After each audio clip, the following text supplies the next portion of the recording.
how to track your HelloFresh shipment. Hey everyone, welcome back to the channel. So if you want to know where your HelloFresh box is, well, here is how to track your shipment using the mobile app.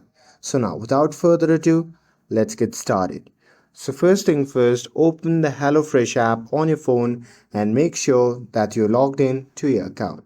And now here, once you are inside the app, you can just tap on My Deliveries at the bottom of the screen and then simply tap the delivery that's on the way.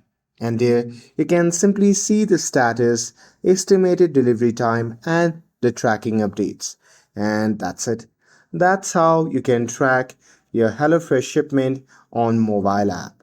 With this, if you found this video helpful, then don't forget to like, share and subscribe to get updated for more videos. Thanks for watching and I'll see you in the next video.